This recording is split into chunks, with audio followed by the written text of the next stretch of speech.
ಯಾಕೆ ಮಾಡಿದ್ರಿ?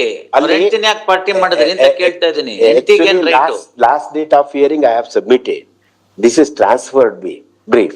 Therefore, my lord, I could not delete it. ಬಟ್ರೆ ತಮ್ಮ ಮುಂದೆ ತರೋದು ಯಾಕೆ ಅಂತಂದ್ರೆ I don't know regarding making wife party because he is entitled for there is an active collusion is what the court draws from that. That's the point. Court ಏನ್ ಹೇಳ್ತದೆ?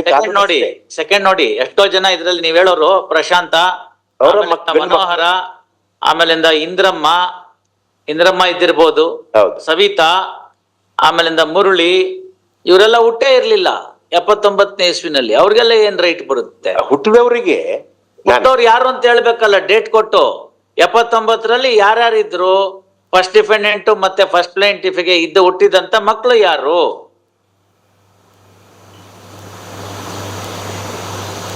ಏನು ಇಲ್ಲ ಅದ್ರ ಬಗ್ಗೆ ಒಂದಕ್ಷರ. ಅಪ್ಪ ಮಾರೋದು, ಚಿಕ್ಕಪ್ಪ ಮಾರೋದು, ಗಂಡ ಮಾರೋದು, ಹೆಂಡ್ತಿರ್ ಬಂದ್ ಕೇಸ್ ಹಾಕೋದು, ಮಕ್ಕಳು ಬಂದ್ ಕೇಸ್ ಹಾಕೋದು, ಇವೆಲ್ಲ ಏನ್ ಅಸಹ್ಯ.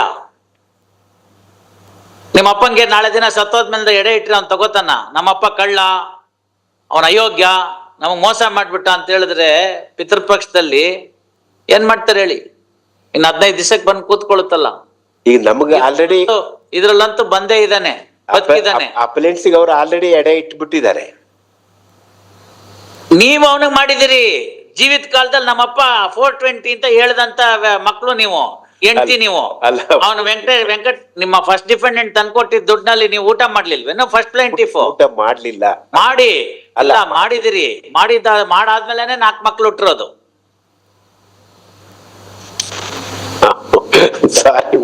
ವೆಂಕಟೇಶಪ್ಪ ಫಸ್ಟ್ ಡಿಫೆಂಡೆಂಟ್ 79ನೇ ಇಸ್ವಿನಲ್ಲಿ ಏನ್ ಪ್ರಾಪರ್ಟಿ ಕೊಂಡ್ಕೊಂಡು ಅದರಿಂದ ಜೀವಿತ ಮಾಡ್ದ ಚಿಕ್ಕಪ್ಪಯ್ಯ ಅವ್ರ ಅಪ್ಪ. ಹೌದು, ಚಿಕ್ಕಪ್ಪ. ನಾನೆಲ್ಲ ನೋಡಾಯ್ತು, ನೀವು ಸರಿಯಾಗಿ ಹೇಳಲಿಲ್ಲ, ನಾನು ಓದಿಟ್ಕೊಂಡಿದ್ದೀನಿ. ವೆಂಕಟೇಶಪ್ಪ ಅಂತಕ್ಕಂಥವನು ಫಸ್ಟ್ ಪ್ಲೇಂಟಿಫ್ ನ ಗಂಡ, ಪ್ಲೇಂಟಿಫ್ ನಂಬರ್ 2 to 4 ಅವ್ರಿಗೆ ಅಪ್ಪ. ಆಯ್ತಲ್ಲ? ಅದೇ ತರನೇ ವೆಂಕಟಸ್ವಾಮಿ ಅನ್ನೋನು ವೆಂಕಟೇಶಪ್ಪನ್ ತಮ್ಮ, ಗೊತ್ತಾಯ್ತಲ್ಲ? ಅವನ್ ಮಕ್ಕಳು ಮಿಕ್ದವ್ರು. ಆಯ್ತಲ್ಲ? ಕೃಷ್ಣಮೂರ್ತಿ ಇನ್ನೊಬ್ಬ ತಮ್ಮ, ಅಂದ್ರೆ ವೆಂಕಟೇಶಪ್ಪನ ಇವ್ರಿಗೆ ಚಿಕ್ಕಪ್ಪ, ಮೈದಾ ಚಿಕ್ಕಪ್ಪ. ಫಸ್ಟ್ ಪ್ಲೇಂಟಿಫ್ಗೆ ಮೈದಾ, ಮಿಕ್ದವ್ರಿಗೆ ಚಿಕ್ಕಪ್ಪ. ಅದಾದ್ಮೇಲೆ ಶ್ರೀಧರ್ ಯಾರು ಗೊತ್ತಾಗ್ತಿಲ್ಲ, ಪರ್ಚೇಸರ್. All right. ಸೊ ಇವ್ರು 3 ಜನ, ಮತ್ತೆ ಪ್ಲೇಂಟಿಫ್ಸ್ 10 ಜನ, ಇವ್ರು 13 ಜನ ಒಂದೇ ಮನೆಯವರು, ಗೊತ್ತಾಯ್ತಲ್ಲ? ಬರ್ಕೊಟ್ಟವ್ರು ವೆಂಕಟೇಶಪ್ಪ, ವೆಂಕಟಸ್ವಾಮಿ, ಕೃಷ್ಣಮೂರ್ತಿ. ಗಂಡ್ ಮಕ್ಳು ಶ್ರೀಧರಂಗ್ ಮಾರಿದ್ರು. ಮಾರದ ಮೇಲೆ ನೀವು ಇಲ್ಲ ಚಿಕ್ಕಪ್ಪ ಅಗ್ರಿಮೆಂಟ್ ಆಫ್ ಸೇಲ್ ಮಾಡಿದ್ರು, ಆಮೇಲೆ ಕೋರ್ಟ್ ಅಲ್ಲಿ ಡಿಗ್ರಿ ಆಯ್ತು. ಅದೊಂದು ಕ್ಲಾರಿಫೈಡ್ ಆಯ್ತಪ್ಪ. ಮಾರದ್ಮೇಲೆ ಅಗ್ರಿಮೆಂಟ್ ಮಾಡುವಾಗ ದುಡ್ಡು ಇಸ್ಕೊಂಡಿದ್ರು ತಾನೆ? ಅಗ್ರಿಮೆಂಟ್ ಪ್ರೂವ್ ಆಗಿದೆ ತಾನೆ? ಅಲ್ಲಿ ಬಂದ್ ಹಾಕ್ಬೇಕಾಗಿತ್ತು ವೆಂಕಟೇಶಪ್ಪ, ನಮ್ಗೆ ಇದ್ದಿದ್ ಒಂದೇ ಮನೆ, ನಮ್ಗಿರಕ್ ಆಗಲ್ಲ, ಅವತ್ತೇನೋ ನಮ್ಗೆ ಕುಟುಂಬ ಪೋಷಣೆಗೆ ಬೇಕಾಗಿತ್ತು, ಅದಕ್ಕೋಸ್ಕರ ನಾವು ಅಗ್ರಿಮೆಂಟ್ ಮಾಡ್ಕೊಟ್ಟಿದ್ವಿ ಅಂತ ಸೆಕ್ಷನ್ 20 ನಲ್ಲಿ ಈಕ್ವಿಟಿ ಪ್ಲೀಡ್ ಮಾಡ್ಬೇಕಾಗಿತ್ತು. ಗಪ್ ಅಂತ ಕೂತಿದಾರೆ ಅವರು. ಯಾಕೆ? ನಾಳೆ ದಿನ ಬಾಯಲ್ಲಿ ಹೇಳಕ್ ಆಗೋದಿಲ್ಲ, ನೀನೇ ಅಲ್ವೇನೆ ಆ ಸೈನ್ ಹಾಕ್ತವನು ಅಂತಂದ್ರೆ ಇಲ್ಲ ಅನ್ನಕ್ಕಾಗಲ್ಲ. ಅವನು ದುಡ್ಡು ಇಸ್ಕೊಂಡ್ಯಾ ಅಂತಂದ್ರೆ ಹೂ ಅಂತ ಅನ್ಲೇಬೇಕು ಅವನು. ಇವ್ರು 3 ಜನ, ಒಬ್ನು ವೆಂಕಟೇಶಪ್ಪ, ವೆಂಕಟಸ್ವಾಮಿ, ಕೃಷ್ಣಮೂರ್ತಿ ದುಡ್ಡು ಇಸ್ಕೊಂಡ್ಬಿಟ್ಟು 3-4 ಮಾಡಾಕಿ ಸಂಸಾರ ಮಾಡಿ ಇವ್ರನ್ನೆಲ್ಲಾರನ್ನು ಹುಟ್ಟಿಸಿ. ಬಟ್ ಏನಾಗಿತ್ತು, ಒಂದು ಇಂಟರ್ಪ್ರಿಟೇಷನ್ ನಮ್ಗೆ ಮಾತಾಡುವಾಗ ನಾನು ತೊಂದರೆ ಕೊಡ್ತಿಲ್ಲ. ಪ್ರೊವೈಡೆಡ್ ಅಲ್ಲಿ 9 ಮನೆ ಇತ್ತು, 9 ಮನೆ ಇತ್ತು. 50,000 ರೂಪಾಯಿ ಬಾಡಿಗೆನೂ ಬರ್ತಿತ್ತು. ಇವ್ರು ಯಾಕೆ ಸೇಲ್ ಡೀಡ್ ಕ್ರಿಯೇಟ್ ಅಗ್ರಿಮೆಂಟ್ ಮಾಡಿದ್ರು ಅನ್ನೋದು ದೇ ಹ್ಯಾವ್ ನಾಟ್ ಡಿಸ್ಕಸ್. ಅವ್ನು ಹೇಳ್ಬೇಕಲ್ಲ, first dependent is very much there, ಈ should come out and then say ಇಂತ ಕರ್ಮ ಇತ್ತು ನಮ್ಗೆ ಅಂತ. 3 ಜನನು ಹಂಗೆ ಉಳ್ಕೊಂಡಿದ್ದೀರಿ. ಅದರ ಅರ್ಥ ಏನು? ಮನೆಯವರೆಲ್ಲ ಗಂಡಸರು ಸೇರ್ಕೊಂಡು ಮಾರೋದು, ಆಮೇಲಿಂದ ಬೃಹಣ್ಣಳೆ ತರ ಯುದ್ಧಕ್ಕೆ ಹೆಂಡತಿನ ಕಳ್ಸೋದು. ಅಲ್ಲಿ ಏನಾಗಿದೆ, ಇಡೀ ಫ್ಯಾಮಿಲಿ ನೀವು ನೋಡಿ, ಅವ್ರ ಹೆಂಡತಿನ ಪಾರ್ಟಿ ಮಾಡಿದಿರಲ್ಲ ಫಸ್ಟ್ ಪ್ಲೇಂಟಿಫ್ ನ. ಫಸ್ಟ್ ಪ್ಲೇಂಟಿಫ್ ಅದಕ್ಕೆ ನಾನು ನಿಮ್ಗೆ ಆ ಪ್ರಶ್ನೆ ಕೇಳಿದ್ದು. ಇಲ್ದೆ ಹೋದ್ರೆ ನಾನೆಲ್ಲ ಕೇಳ್ತಿರ್ಲಿಲ್ಲ. ಅವ್ರ ಪರಿಸ್ಥಿತಿ ಹೇಗಾಗಿದೆ ಅಂತ. ಪರಿಸ್ಥಿತಿ ಹೇಗೋ ಅಲ್ಲ, ಪರಿಸ್ಥಿತಿ ಕೆಟ್ಟ ಯೋಚನೆ ಅಷ್ಟೇ. ಪರಿಸ್ಥಿತಿ ಅಗ್ರಿಮೆಂಟ್ ಮಾಡ್ಕೊಡಕ್ ಒಬ್ರು, ಆಮೇಲಿಂದ ಅದನ್ನ ಡಿನೇ ಮಾಡೋದಕ್ಕೆ ಇನ್ನೊಬ್ರೇನು. ಪರಿಸ್ಥಿತಿ ಎಲ್ಲ ಏನಿಲ್ಲ. ಸತ್ಯಕ್ಕೆ ಬೆಲೆ ಕೊಟ್ಟಂತ ದೇಶ ಇದು. ಹೆಂಡತಿ ಮಕ್ಕಳನ್ನ ಮಾರದಂತ ಸತ್ಯ ಹರಿಶ್ಚಂದ್ರ. ಮತ್ತೆ ಅಲ್ಲಿ ಮಾರಾಕ್ ಬಿಟ್ಟಿರ್ತಾನೆ ಚಂದ್ರಮತಿನ ಲೋಹಿತಾಶ್ವನ್ನ ಸಂತನಲ್ಲಿ. ಗೊತ್ತಾಯ್ತಲ್ಲ, ಮಾರ್ಬಿಟ್ಟಿರ್ತಾನೆ. ಬಟ್ ಪರಿಸ್ಥಿತಿ ಹಾಗೆ ಬಂತು ಅವತ್ತು. ಇವಾಗ ಅದಕ್ಕಿಂತ ಕೆಟ್ಟ ಹೋಗ್ತಾನ ಅವನು. ಉಣ್ಬೇಕು ಅಂತ ಇವನು ಜೀತಕ್ಕೆ ಸೇರ್ಕೊಂಡ್ಬಿಟ್ಟಿರ್ತಾನೆ ವೀರ್ಬಾವು ಜೊತೆಗೆ. ದುಡ್ಡಿರ್ಲಿಲ್ಲ. ವೀರ್ಬಾವು ಜೊತೆಗೆ ಸ್ಮಶಾನ ಕಾಯಿಗೆ ಸೇರ್ಕೊಂಡ್ಬಿಟ್ಟಿರ್ತಾನೆ ತೀರ್ಸೋದಕ್ಕೋಸ್ಕರ. ಸೇರ್ಸ್ಕೊಂಡ್ಬಿಟ್ಟಿದ್ರೆ ಎಣ ತಗೊಂಡ್ ಬರ್ತಾಳೆ ಲೋಹಿತಾಶ್ವಂದು ಚಂದ್ರಮತಿ, ಸ್ಮಶಾನದಲ್ಲಿ ಊತಾಕ್ ಬಿಡ್ತೀನಿ ಅಂತ. ಕೇಳ್ತಾಳವಳು, ಏನಪ್ಪಾ ಅವಕಾಶ ಮಾಡ್ಕೊಡು ಅಂತ. ದುಡ್ಡು ತಂದಿದ್ಯಾ ಅಂತ ಕೇಳ್ತಾನೆ. ಫಿಕ್ಸ್ ಆಗಿರುತ್ತೆ ರೇಟು, ಒಂದ್ ಬುಂಡೆ ಎಂಡ, ಪಂಚೆ, ಇನ್ನೇನೋ ಧಾನ್ಯ, ಒಂದಿಷ್ಟು ರೂಪಾಯಿ ಅಂತ. ಅದ್ ತಂದಿದ್ಯಾ ಅಂತ ಕೇಳ್ತಾನೆ.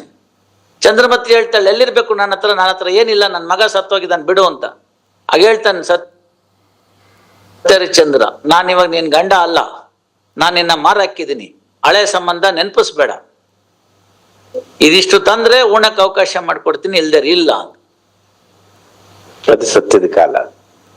ನೀವು ಸತ್ಯ ಹರಿಶ್ಚಂದ್ರನ್ ವಂಶದ ಕೊನೆ ತುಂಡು ಅಂತ ಹೇಳಿದ್ರೆ ಕೇಳ್ತಾ ಇದ್ದೀನಿ ಅಷ್ಟೇ. ಅದಕ್ಕೆ ಭಟ್ರೆ ಸತ್ಯ ಹರಿಶ್ಚಂದ್ರ ಕೊನೆ ಪರಿಸ್ಥಿತಿ ಏನಿತ್ತು ಅಂತ ನೀವು ಹೇಳಿದ್ದಕ್ಕೆ ನಾನು ಹೇಳ್ತಾ ಇದ್ದೀನಿ. If you want additional sale consideration, I may put it across to him. Court can do it. That the court can do it. This court has already done it. ಅವ್ರು ಯಾವ ಸರ್ಕಮ್ಸ್ಟೆನ್ಸಸ್ ನನಗೆ ಗೊತ್ತಿಲ್ಲ. If they want, they can do it. That is the only thing that I can persuade the other side. Otherwise, I'll have to simply dismiss. Then one respectful submission is, there are 3 portions. ಯಾವ portion ಕೊಡೋದಿಲ್ಲ. 3 ಜನಕ್ಕೆ 3 portion ಮೂರ್ ಮನೆ ಅಂತ ಮಾಡಿದ್ರು. 3 ಜನ ಏಕೀಭವಿಸಿ ಬರ್ಕೊಟ್ಟಿರತಕ್ಕಂತ agreement ಅದರಲ್ಲಿ ಬರ್ದ್ ಬಿಟ್ಟಿದ್ದಾರೆ ಸ್ವಚ್ಛವಾಗಿ. ಗೊತ್ತಾಯ್ತಲ್ಲ, ನೀವಿದ್ರೆ ನಿಮ್ಮ ಅಪ್ಪಂದ್ರ ಮೇಲೆ ಕೇಳ್ಕೊಳ್ಳಿ, ನಿಮ್ಮ ಅಪ್ಪಂದ್ರ ಏನ್ ಮಾಡೋದು ದುಡ್ಡು ಅದನ್ನ ಕೇಳ್ಕೊಳ್ಳಿ ಅಷ್ಟೇ.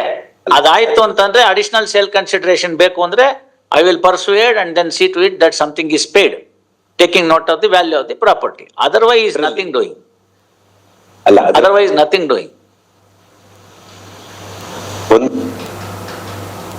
There must be sanctity. ಇವತ್ತು ಎಲ್ಲ ಇಸ್ಕೊಂಡ್ಬಿಡೋದು, ಎಲ್ಲ ತೀನ್ಚಾರ್ ಮಾಡಕ್ ಬಿಡೋದು ದುಡ್ಡನ್ನ. ಅವತ್ತಿನ ದಿವಸ ನಿಮ್ಗೆ ದರ್ದಿತ್ತು, ತಗೊಂಡಿದ್ದೀರಿ, ಅವನ ಹತ್ರ ದುಡ್ಡಿತ್ತು, ಕೊಟ್ಟಿದ್ದ. ಸೇಲ್ ಅಂದ್ರೆ ಏನು? ಮತ್ತೆ ನಿಮಗ್ ಬೇಕಾಗಿದೆ, ಆ ಕಡೆ ಹಿಟ್ಟು ಹಳಸೋಗಿದೆ, ಈ ಕಡೆ ನಾಯಿ ಕಾಯ್ಕೊಂಡಿದೆ, ಅದು sale. No other emotions there. ನಿನಗೆ ದರ್ದಿದೆ ದುಡ್ಡಿಗೆ, ನನ್ನ ಹತ್ರ ಪ್ರಾಪರ್ಟಿ ಇದೆ, ನನ್ನ ಹತ್ರ ದುಡ್ಡಿದೆ, ನಿನ್ ಪ್ರಾಪರ್ಟಿ ಕೊಡು, ನಾನು ಕೊಡ್ತೀನಿ ಅಷ್ಟೇ. No other emotions. That is simple contract. What is contemplated under the sale in TP Act. I have money, you have property, you want money, I want property. There ends the matter. No other emotions, no other sale. ಆಮೇಲೆ court ನಾವು ನೋಡಿದ್ರೆ ಅಯ್ಯೋ ಪಾಪ ಏನೋ ಆಗೋಗ್ಬಿಡುತ್ತೆ ಅಂತ. ಈ ಅಯ್ಯೋ ಪಾಪ ಅನ್ನೋ ಮಿಸ್ಪ್ಲೇಸ್ ಸಿಂಪತಿನೇ ಇಲ್ಲಿ ತಂದು ನಿಲ್ಸಿರೋದು. ಬರ್ಕೊಡುವಾಗ ಯೋಚನೆ ಮಾಡ್ಬೇಕಾಗಿತ್ತು. ಒಬ್ಬನಲ್ಲ ಅಂತ 3 ಜನ ಸೇರ್ಸ್ ಬರ್ಕೊಟ್ಟಿದ್ದಾರೆ. ಅವತ್ತಿನ ದಿವಸ ಬೇಕಾಗಿತ್ತು ದುಡ್ಡು, ತಗೊಂಡಿದ್ದಾರೆ. They remain ex parte, they don't contest the suit. ಎಲ್ಲಾರು ಸೇರ್ಕೊಂಡು ಒಬ್ಬನಿಗೆ ಮಾಡ್ಬಿಟ್ಟು 13 ಜನ ಒಂದ್ ಕಡೆ ಸೇರ್ಕೊಂಡು ಅವ್ನ ತಲೆ ಮೇಲೆ ಮೆಣಸರಿಯಕ್ ನೋಡಿದ್ರೆ ಹೆಂಗಾಗತ್ರಿ? ಮೆಣಸರಿಯಕ್ ನೋಡ್ಲಿಲ್ಲ ನಾನು. ಮೆಣಸರಿಯೋದೇ ಇನ್ನೇನ್ ದಾವ ಹಾಕ್ಸಿ ಅವ್ನ ಕೋರ್ಟಿಗೆ ಬಂದು ಒದ್ದಾಟ ಮಾಡ್ಕೊಂಡು ಇಷ್ಟೆಲ್ಲ ಮಾಡ್ಕೊಂಡು ಹಿಂಸೆ ಪಟ್ಕೊಂಡಿರೋದು, ಅಗ್ರಿಮೆಂಟ್ ಪಡ್ಕೊಂಡಿದ್ದು ಇದೇ ಕಾರಣಕ್ಕೋಸ್ಕರನ.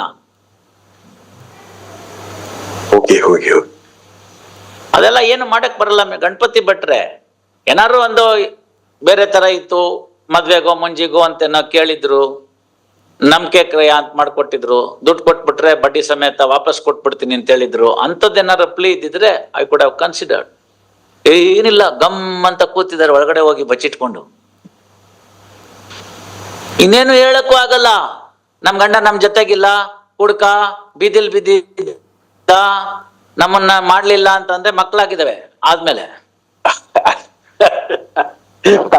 ಆಗ್ಲಿಲ್ಲ, ಆದ್ಮೇಲೆ ಮಕ್ಳಾಗ್ಲಿಲ್ಲ.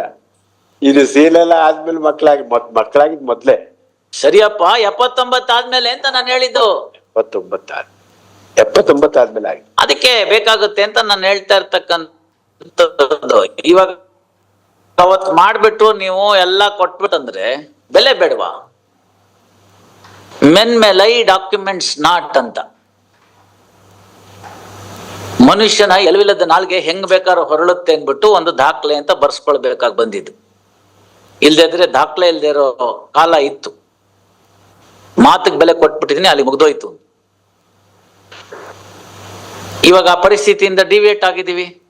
Document is there, he doesn't say a single word about the document. They are the party defendants before this court. They don't whisper anything about the validity or otherwise of the agreement because they can't. But daughter, Estoppel. Therefore, they remain ex parte. After filing the wakalat, they don't contest. And who is the person first plaintiff? First defendant's wife and her children. Second defendant, children. Third defendant, children. ನೋಡಿ, ಅದಕ್ಕೆ